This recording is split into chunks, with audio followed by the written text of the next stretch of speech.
Everyone, welcome to my YouTube channel और मैं हूं आपकी फ्रेंड मनीषा। तो फ्रेंड्स, आज फिर से हाजिर हूं आप सबके लिए एक यूजफुल वीडियो लेकर।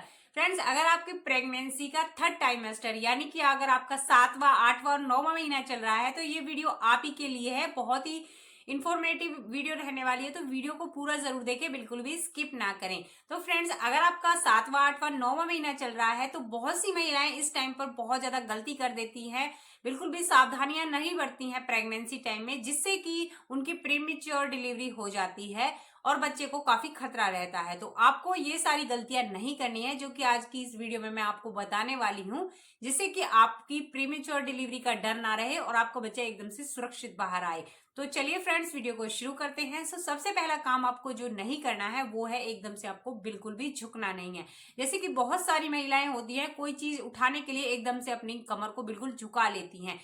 ये काम आपको अपने प्रेगनेंसी के 7वें 8वें 9वें महीने में बिल्कुल नहीं करना है। भूल कर भी आपको ऐसे नहीं झुकना है। एकदम से कोई भी चीज आपको बिल्कुल झुककर नहीं उठानी है। पहले आपको बैठ जाना है, उसके बाद उस चीज को आपको उठाना है और किसी के सपोर्ट की सहायता से आपको खड़े हो जाना है। इस तरह से आपको करना है, क्योंकि अगर हम एकदम से झुक जाते हैं इससे हमारे जो बैक पेन है वो तो बढ़ता ही है, साथ में साथ हमारे बच्चे पर भी इससे दबाव पड़ता है। क्योंकि जब हम एकदम से झुकते हैं तो हमारा पेट दब जाता है, जिससे हमारा बच्चा भी दब सकता है।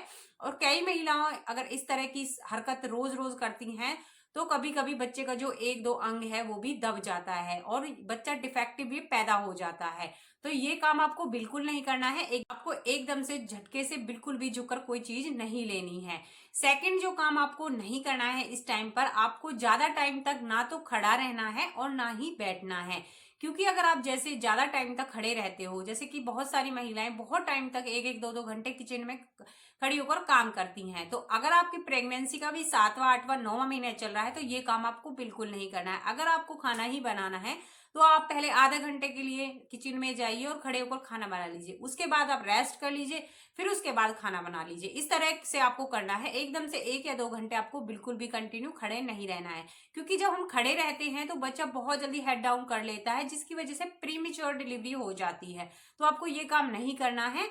नेक्स्ट, अगर आपको ज्यादा टाइम तक बैठे भी नहीं रहना है, क्योंकि जब हम एक ही पोजीशन में बैठे रहते हैं तो हमें कब्ज की प्रॉब्लम हो जाती है, गैस की प्रॉब्लम हो जाती है और एक ही पोजीशन में बच्चा भी थक जाता है, बच्चे के अंग दब जाते हैं अगर आप एक ही पोजीशन में बैठ जाते हो। अगर आप एक ही पोजीशन में बहुत टाइम तक बिना किसी चीज के, मतलब कि आप जमीन पर कोई भी चीज नहीं बिछा रहे हो, डायरेक्टली जमीन पर बैठ रहे हो, तो इससे आपके पैल्विक एरिया पर काफी दबाव पड़ता है, बच्चेदानी जल्दी ओपन होने के चांसेस होते हैं, जिससे कि आपकी प्रीमेच्योर डिलीवरी हो सकती है। तो ये काम भी आपको भूल कर भी नहीं करना है 7वें 8वें 9वें महीने में। तीसरा जो काम जो आपको इस 7वें 8वें 9वें महीने में नहीं करना है वो है आपको इस टाइम पर ज्यादा खाना नहीं खाना है।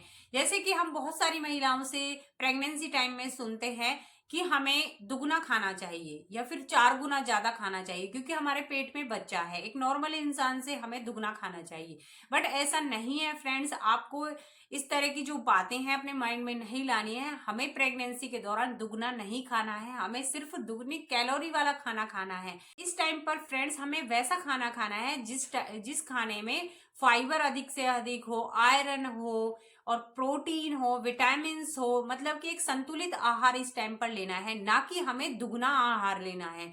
क्योंकि हम इस टाइम पर अगर दुगना आहार ले लेते हैं, मतलब कि दुगना खाना खा लेते हैं, तो वैसे ही हमारा पेट इतना भरा होता है बच्चे से, अगर हम उसमें दुगना खाना डाल देंगे तो वो खाना हमारा अच्छे से पच नहीं पाएगा। क्योंकि प्रेगनेंसी के दौरान वैसे ही हमारा जो डाइजेस्टिंग सिस्टम है स्लो हो जाता है, हमारा खाना उतना नहीं पच पाता है। अगर हम उसमें ओवर खाना खा लेंगे तो वो वैसे ही नहीं पच पाएगा, जिसकी वजह से आपको कई परेशानी हो सकती है। जैसे आपको गैस बन सकती है, कब्ज की प्रॉब्लम हो सकती है, पेट दर्द की प्रॉब्लम हो सकती है और कई महिलाओं को तो उल्टी की भी प्रॉब्लम हो जाती है इस तरह से खाना खाने से। तो आपको ये काम भी नहीं करना है। और जो महिलाएं बहुत ज्यादा खाना खा लेती हैं इस टाइम पर, उनका बच्चा भी जल्दी से हेड डाउन नहीं कर पाता है, क्योंकि उसे जगह ही नहीं मिलती है घूमने की। तो वो किस तरह से हेड डाउन करेगा, क्योंकि पेट में तो खाना भरा हुआ है। तो आपको ये गलती भी नहीं करनी है इस टाइम पर। आपको खाना तो खाना है, बट उसको थोड़े थोड़े हिस्सों में खाना है। जैसे कि अगर आप 3 टाइम खाना खाती हैं तो आपको 6 टाइम खाना खाना है, मतलब कि अपने खाने को 2 हिस्सों में आपको डिवाइड कर देना है। नेक्स्ट जो काम आपको नहीं करना है इस टाइम पर वो है आपको स्ट्रेस बिल्कुल नहीं लेना है। अपने माइंड में आपको नेगेटिव बातें बिल्कुल नहीं लानी है, क्योंकि इस टाइम पर जो बच्चे का ब्रेन होता है उसका डेवलपमेंट बहुत तेजी से होता है।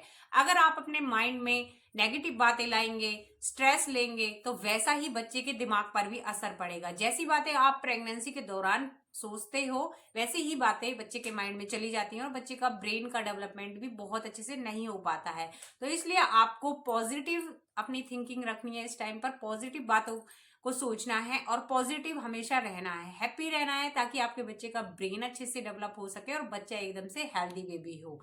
हैवी वर्क और हैवी एक्सरसाइज भी आपको इस टाइम पर नहीं करनी है, क्योंकि अगर हम इस टाइम पर हैवी वर्क कर लेते हैं तो हम जैसे हैवी जो चीजें हैं वो उठा लेते हैं, बेड को इधर से उधर सरकाते हैं, चेयर भारी वाली उठाते हैं, टेबल उठाते हैं, इससे हमारे मसल्स पर काफी दबाव पड़ता है, बच्चेदानी पर दबाव पड़ता है। और इस टाइम पर हमारी जो बच्चेदानी है मुंह ओपन कर लेती है समय से पहले ही, प्रीमेच्योर डिलीवरी का डर बन जाता है और कई महिलाओं की इन सब से प्रीमेच्योर डिलीवरी भी हो जाती है। तो आपको ध्यान रखना है, बिल्कुल भी हैवी काम इस टाइम पर नहीं करना है। अगर आपको जरूरी है इस तरह की चीजें करना, हैवी काम करना, तो आप इसमें किसी की हेल्प ले लें, वरना आप इस काम को छोड़ दें, बाद में ये काम अपने आप हो जाएगा। बट आपको बिल्कुल नहीं करना है और इस टाइम पर आपको हैवी एक्सरसाइज भी नहीं करनी है। हल्की फुल्की लाइट एक्सरसाइज आप इस टाइम पर कर सकती हैं, वो भी अपने डॉक्टर की सलाह से। अन्यथा आपको इस टाइम पर हैवी एक्सरसाइज भी नहीं करनी है। हाँ, आपको वॉक आप कर सकती हैं, एक लाइट एक्सरसाइज होती है, इससे आपको कोई वजन नहीं उठाना पड़ता, ना ही आप पर दबाव पड़ता है। आप टहल जरूर लीजिए, जैसे कि 15 मिनट आप सुबह टहल लीजिए और 15 मिनट आप शाम को टहल लीजिए। इससे आप एक्टिव भी रहेंगी और आपको कोई परेशानी नहीं रहेगी और ना ही बच्चे को परेशानी रहेगी। तो फ्रेंड्स, ये सारे काम आपको अपनी प्रेगनेंसी के 7वें 8वें 9वें महीने में भूल कर भी नहीं करने हैं। अगर आप चाहती हैं कि आपका बेबी एक हेल्दी बेबी हो और आपकी प्रेगनेंसी में कोई कॉम्प्लिकेशन ना हो और बच्चा समय पर बाहर आए। तो आई होप आपको मेरी ये छोटी सी इन्फॉर्मेशन अच्छी लगी होगी। इन्फॉर्मेशन अच्छी लगी तो प्लीज जाते जाते वीडियो को लाइक कर देना, चैनल पर नए हो तक सब्सक्राइब नहीं किया तो सब्सक्राइब कर देना, वीडियो अच्छी लगे तो शेयर भी कर देना और कमेंट करके आप प्रेगनेंसी से रिलेटेड कोई भी क्वेश्चन पूछ सकती हैं। पूरी वीडियो देखने के लिए आप सभी का धन्यवाद। मिलते हैं नेक्स्ट वीडियो में।